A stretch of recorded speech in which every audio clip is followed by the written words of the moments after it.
Hey there, scary people, and welcome back to the One Scary Woman YouTube channel. Now, in the last video, I gave you some advice on what to think about if you're actually doing a screenplay adaptation from original source material.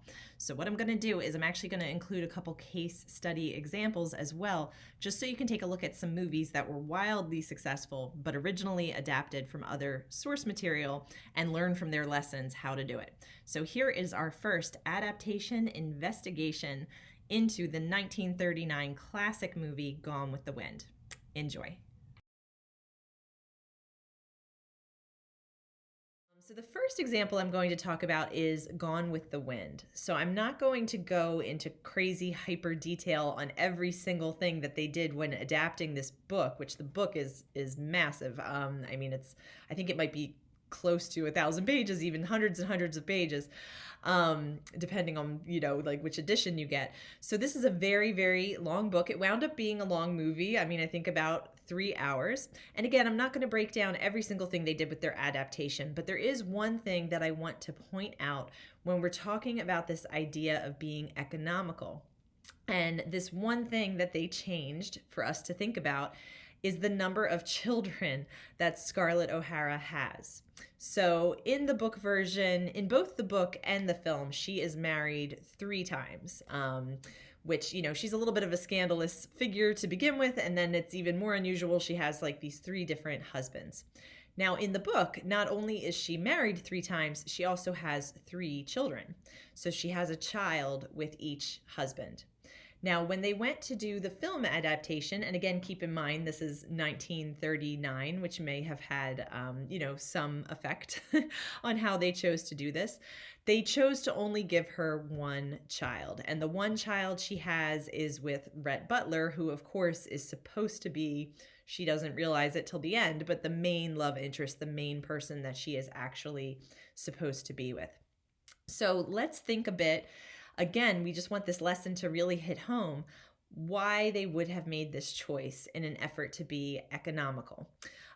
So number 1, the characters of those other 2 children didn't particularly contribute anything to the story. There weren't any events specifically centering around those children that made them absolutely necessary to include in the movie. So there's that.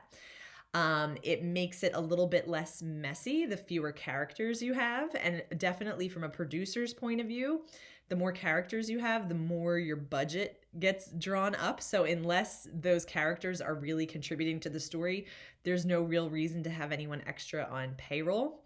So that could be another reason that they cut them out. Again, like I said, it's messy. It just kind of convolutes the story, where you're having to keep track of more people, and where the audience will be thinking in the back of their minds, well, like what's going on, with the other 2 kids.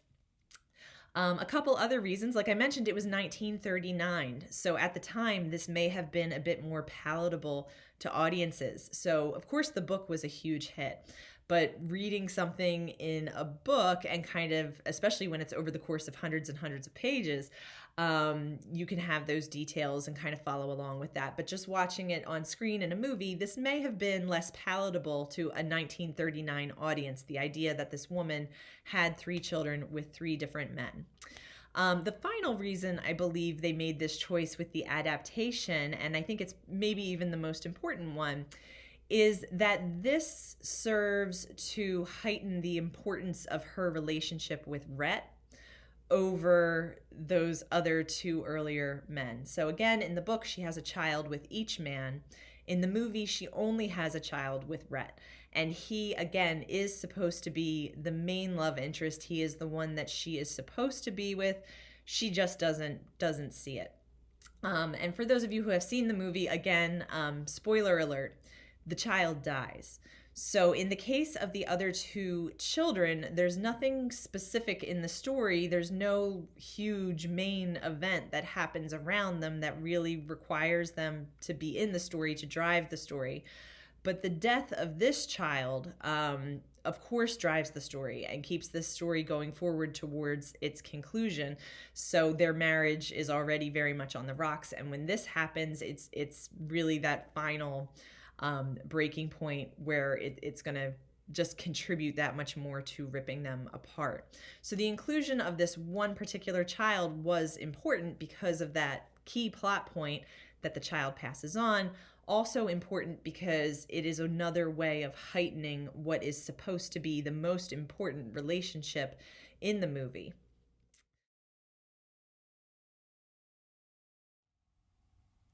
Do you have a favorite movie that was actually adapted from other source material? Please go ahead and let me know in the comments so I can cover it in our next adaptation investigation. Thanks so much, and be sure to like and subscribe so you can continue with me on this movie making journey.